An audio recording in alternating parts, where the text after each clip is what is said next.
இன்றைக்கி மிளகாய் ஊறுகாய் செய்ய போகிறோம். என் மகா வீட்டிலேருந்து பறிச்சுட்டு வந்த ஃப்ரெஷ்ஷான மிளகாய். இது நல்லா கழுவி காம்பெடுத்து வச்சுக்கிடணும். புளி இவ்வளவு ஊற போட்டுக்கணும். பூண்டு கொஞ்சம் எடுத்துக்கிறேன். அதுக்கப்புறம் பொன்னிறமாக வறுத்த மிளகும் வெந்தயமும் நான் வச்சுருக்க மிளகாய்க்கு ஏற்றாக்கில் எடுத்துருக்கேன். நல்லெண்ணெய் ஒரு 100 நல்லெண்ணெய் ஃபுல்லாக ஊற்றியாச்சு. இனிமேல் இது எப்படி செய்யலான்னு பார்ப்போம்.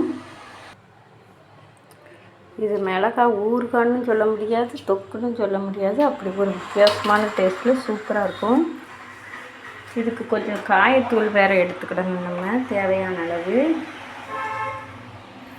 இப்போ எண்ணெய் காய்ஞ்ச உடனே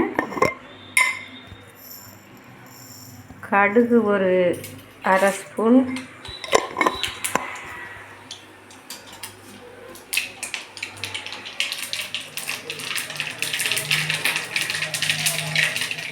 அதுக்கப்புறம் இப்போ கழுவி வச்சுருக்க மிளகாவை இது கூட சேர்த்துக்க வேண்டியதான். மிளகாய் தம்மு வெடிக்கும், அதனால் கொஞ்சம் பார்த்து இருந்துக்கோங்க.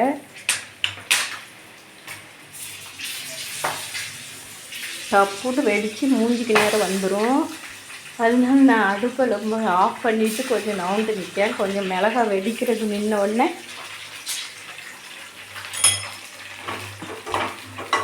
நம்ம அதை சரி பண்ணிக்கலாம்.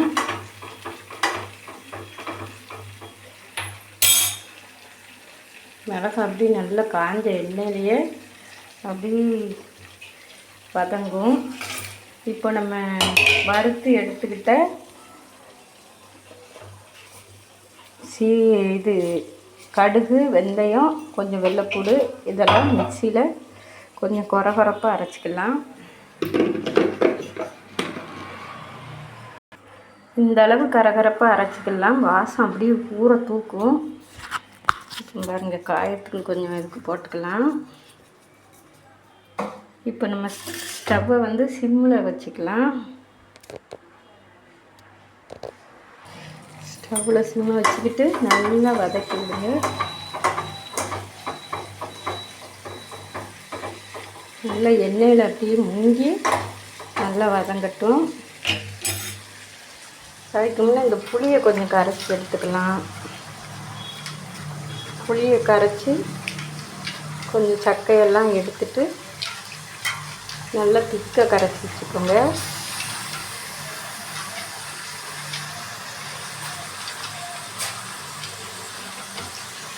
இதுக்கப்புறம் ஒரு கொத்து கருவேப்பிலை ஆட் பண்ணணும்.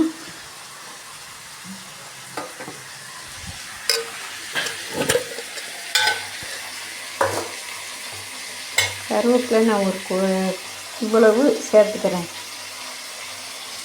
அந்த கருவேப்பிலை வாசம், மிளகாய் வாசம் தான் இந்த மிளகாய் ஊறுகாய்க்கு ரொம்ப டேஸ்ட்டாக இருக்கும். இப்படி வதங்கும் போதே நம்ம கொஞ்சம் உப்பு சேர்த்துக்கலாம். உப்பு கொஞ்சம் கூடுதலாகவே சேர்த்துக்கலாம். இந்த மிளகாயில் அவ்வளவா உரப்பு இல்லாமல் நல்லா ரொம்ப வாசமான சூப்பர் மிளகாய். இப்போ பாருங்கள், உப்பு நான் எவ்வளோ சேர்க்கறேன்னு. அந்த புளிக்கு எடுக்கிற அளவுக்கு நம்ம கொஞ்சம் உப்பு தாராளமாக சேர்த்துக்கலாம். இப்போ அது நல்லா வதங்கணும். மிளகாவும் கருவேப்பிலையும் சேர்ந்து அப்படி ஒரு வித்தியாசமான வாசம். ஊரையே கூட்டுற அளவுக்கு மனம் இருக்கும். நீங்கள் அப்படியே ஃப்ரெஷ்ஷாக பறித்து போட்ட மிளகான்னா இன்னும் ரொம்ப நல்லாயிருக்கும், அருமையாக. நீங்கள் வாங்கும்போதே நல்லா பார்த்து உரப்பு கொஞ்சம் கம்மியான மிளகாவாக பார்த்து வாங்கிக்கோங்க. ரொம்ப உரப்பான மிளகான்னா நம்மளுக்கு எடுத்து கடிக்க முடியாது. இந்த காலத்தில் எல்லாருக்கும் குடல் புண்ணு அது இருக்கிறதுனால கொஞ்சம் பிரச்சனையாயிரும். மிளகாய் கம்மியான உரப்பில் உள்ள மிளகாவாக கேட்டு வாங்கிக்கோங்க. இப்போ கொஞ்சம் நல்லா தாராளமாக வதங்கிட்டு இதை ஒரு 2-3 நாள் வச்சு சாப்பிட்டா சூப்பராக இருக்கும்.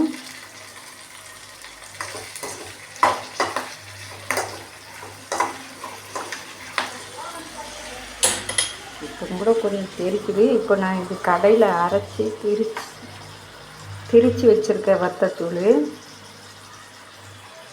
இதில் வந்து ஒரு 3 ஸ்பூன் போட்டுக்கலாம். 1 2 3 3 ஸ்பூன் வத்தத்தூள் போட்டாச்சு. இப்போ எண்ணெய் கற்கிற மாதிரி நம்ம அழகாக கிண்டி எடுக்கணும்.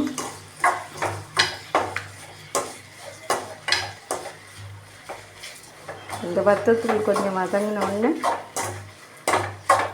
நம்ம அரைச்சி வச்சுருக்க கடுகு, வெந்தயம், வெள்ளைப்பூடு இவ்வளோத்தையும் ஆட் பண்ணிக்கலாம். அரைச்சி வச்சுருக்கதை ஆட் பண்ணிக்கிறேன்.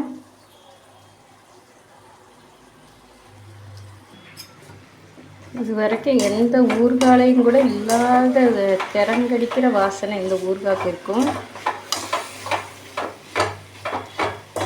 இப்போ இந்த பக்குவத்துக்கு வத்தத்தூள் எல்லாத்தையும் நம்ம கிண்டி விட்ட பிறகு இது கூட புளியை கரைச்சி வச்சுருக்க புளியை ஊற்றுறோம்.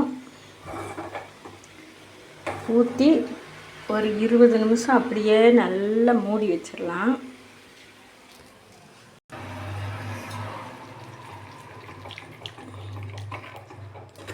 இப்போ பாருங்கள், வாசனையான சுவையான ஊறுகாய், மிளகாய் ஊறுகாய் ரெடியாகிட்டது.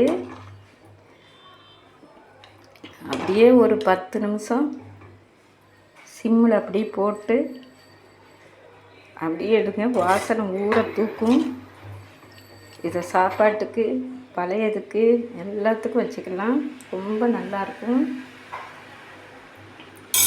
செஞ்சு பார்த்து சுவைத்து பார்த்து சொல்லுங்கள். பிடிச்சிருந்தா சப்ஸ்கிரைப் பண்ணுங்கள். தேங்க்யூ.